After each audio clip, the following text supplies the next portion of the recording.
पूर्वी खबर।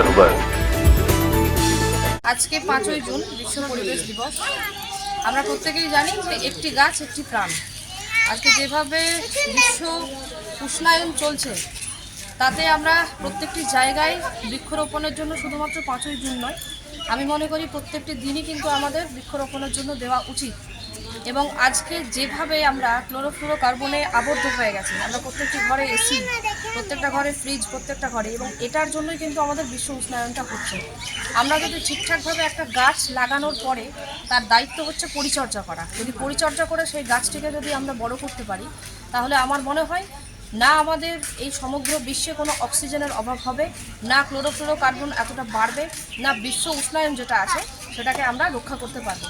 তাই আমি মনে করি প্রত্যেকটি জায়গাতেই আজকে যেভাবে বিশ্ব পরিবেশ দিবস অর্থাৎ একটি গাছ একটি প্রাণ বা গাছ লাগান প্রাণ বাঁচান এই ধরনের মহোৎসব চলছে, তার মধ্যে আমরা আজকে এই আসানসোল দক্ষিণের বিজেপির মণ্ডল 4-এর যিনি প্রেসিডেন্ট আছেন, তিনি ভাইস প্রেসিডেন্ট আছেন, তার অনুরোধে আমরা এখানে এসেছি এবং আমরা তাদের এই প্রোগ্রামের একটা অঙ্গ হিসেবে থাকতে পেরে নিজেদেরকে খুব গর্বিত মনে করছি। এরপরে আমাদের পরবর্তী কর্মসূচি আমরা বাড়িতেও গাছ লাগাবো এবং প্রত্যেকে উদ্বুদ্ধ করব যে গাছ লাগিয়ে সেটার পরিচর্যা করতে এবং সেটাকে বড় করতে, তাতে আমরা পরবর্তী ক্ষেত্রে নেক্সট প্রজন্ম যারা আসবে তারা কিন্তু এই ধরনের বিশ্ব উষ্ণায়ন থেকে রক্ষা পাবে।